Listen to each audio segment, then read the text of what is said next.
हम बकवास पर आपको खुशामदीद। खुद सर ड्रामे की अगली किस्त में आप देखेंगे कि शादी का जोड़ा जलने के बाद नाजिया की तो सारी खुशियां खाक में मिल गईं। वो सोच सोच कर रो रही है कि उबैद ने इतना महंगा जोड़ा लेकर दिया, इतने प्यार से, और वो कैसे जलकर खाक हो गया। ऐसे में उबैद इसका पूरा साथ देता है, इसे तसल्ली देता है और अपनी बहन को इस बारे में बड़े इत्मीनान से बताता है ताकि वो गुस्सा ना करे, नाराज़ ना हो। लेकिन नाइला तो खटक जाती है। पूरे कमरे में से सिर्फ शादी के जोड़े को ही आग लगनी थी। मुझे तो ये भी शाज़मा की चाल लगती है। उबैद को भी शक होता है शाज़मा पर, लेकिन इनके पास तो कोई सबूत नहीं शाज़मा के खिलाफ, इसीलिए खामोश हो जाते हैं। वो अपनी बहन से कहता है कि आप आज ही नाजिया को साथ ले जाकर ड्रेस पसंद करवा लें, आज के आज ये काम हो जाए।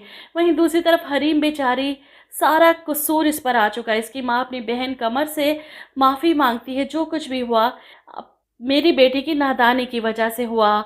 कमर भी अपनी बहन के सामने रोती है कि मेरी बच्ची की खुशियों को तो जैसे किसी की नज़र लग गई, इसके सुहाग का जोड़ा पहनने से पहले ही जलकर खाक हो गया। ऐसे में शाज़मा इनकी बातें सुन रही थी, वहीं पर खड़ी और खुश भी हो रही थी। कितनी आसानी से सारा इल्ज़ाम इसने हरीम पर डाल दिया, किसी का शक इसकी तरफ गया ही नहीं। ऐसे में इसकी खाला कहती हैं कि गलती हमारी बेटी की है तो खमियाजा भी हम ही भुगतेंगे, नाजिया के शादी के जोड़े की रकम हम देंगे। अब ये सुनकर तो शाज़मा से बर्दाश्त नहीं होता, फ़ौरन तड़प कर नीचे आती है अपनी सास से बात करने के लिए। वहीं दूसरी तरफ कमर को मुलाजमा आकर बताती है कि बाहर नाजिया बाजी की नंद आई हैं। इस परेशानी में कमर उठकर बाहर की तरफ भागती हैं कि पता नहीं अब क्या कहें वो। और पीछे से शाज़मा अपनी सास पर नाराज़ होती है कि अफ़ान भाई की तो समझ आती है, इनकी बाहर की कमाई है, ज़ीशान इतने पैसे कहाँ से लाएंगे? क्या हो गया है आपको? क्या ज़रूरत थी हामी भरने की कि आप नाजिया के शादी के जोड़े के पैसे देंगी? कहाँ से भरेंगे पैसे इतने?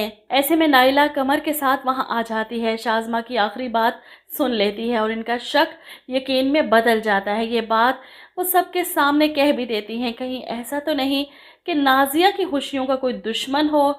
शाज़मा फ़ौरन पलट कर इनकी तरफ देखती है, इन्हें शक तो नहीं हो गया मुझ पर? लेकिन नाइला की बातों पर शाज़मा जवाब देती है, कैसी बातें कर रही हैं आप ही आप? नाजिया की खुशियों को कौन दुश्मन होगा? अब नाइला अच्छे से समझती है, लेकिन बदमज़गी से बचने के लिए वो नाजिया को बुलवाती है और इसे अपने साथ ले जाती है शादी का जोड़ा पसंद करवाने। वहीं दूसरी तरफ शाज़मा गुस्से में अपनी सास को बातें सुनाने के बाद कि ज़ीशान किसी सूरत पैसे नहीं भरेंगे, इस तरह तो इसका नुकसान हो जाएगा। इधर घर पर हरीम रो रही है, परेशान है कि मैंने जानबूझकर कुछ नहीं किया। वो इस बात का जिक्र ज़ीशान के सामने भी करती है, अपनी माँ से भी कहती है कि मुझ पर इल्ज़ाम लगाया गया है, मैंने कुछ नहीं किया। मुझे तो लगता है कि शाज़मा भाभी ने जानबूझकर ये सब किया है। ज़ीशान से तो ये बात बर्दाश्त ही नहीं होती। वो हरीम पर चिल्लाता है, बल्कि हाथ भी उठा देता है। खबरदार, अगर शाज़मा के बारे में कोई उल्टी सीधी बात की तो। पहली बार भाई की डांट सुनकर हरीम का रो रो कर बुरा हाल है, लेकिन वो भी फैसला कर लेती है कि शाज़मा का असल चेहरा तो सबके सामने लेकर ही आएगी। ऐसे में वो अमरीन भाभी को बताती है कि मैं जब कमरे में दिए जला रही थी तो शाज़मा कमरे में आई थी, इसने मुझे किसी बहाने से वहाँ से निकाल दिया, इसके बाद ही ड्रेस को आग लग गई थी। ये शाज़मा की ही हरकत है।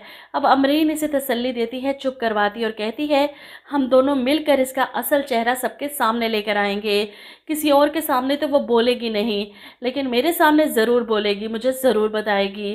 तुम देखना मैं इससे कैसे उगलवाती हूँ। बस तुमने इसकी वीडियो बनानी है, जिसके बाद आप देखेंगे कि अमरीन जाती है शाज़मा के सामने और इसे कहती है, मुझे तो लगा था कि तुम्हें सिर्फ मुझसे प्रॉब्लम है, लेकिन तुम तो अपनी बहन की भी सगी नहीं हो। अमरीन भाभी की बातें सुनकर शाज़मा के चेहरे पर शैतानी मुस्कुराहट आ जाती है। आप वैसे मेरे बारे में कितने अच्छे अंदाजे लगाने लगी हैं। एक बात बताऊं, वो ड्रेस मैंने ही जलाया था, मैंने ही उस ड्रेस के नीचे दिया रखा था। वो अपने मुंह से अपनी करतूतें अमरीन को बताती है, ये सोचकर कि अमरीन की भाभी की बातों पर तो किसी को यकीन नहीं आएगा। सब यही कहेंगे शाज़मा से जेलिसी में आकर वो इल्ज़ाम लगा रही हैं। इसलिए शाज़मा बड़े कॉन्फिडेंस के साथ अपना सच امرین کو بتاتی ہے، لیکن یہ نہیں جانتی کہ حریم یہ سب ریکارڈ کر رہی تھی۔ اور آخر کار یہ ریکارڈنگ لے کر وہ جاتی ہے اپنے ذیشان بھائی کے پاس، جنہیں اپنی بیوی پر آنکھیں بند کر کے یقین تھا۔ اور یہ سب دیکھنے کے بعد ذیشان کی تو آنکھیں کھلیں گی، اس کی بیوی یہ حرکت بھی کر سکتی ہے۔ اس کے بعد وہ خود نازیہ کے جوڑے کے سارے پیسے دے گا کہ میری بیوی نے غلطی کی ہے تو اس کا خمیازہ بھی میں ہی بھگتوں گا۔ شازمہ کو جب پتہ چلے گا کہ اس کی حقیقت حریم نے سب کے سامنے لے کر آئی ہے تو وہ حریم کی ہی دشمن بن جائے گی۔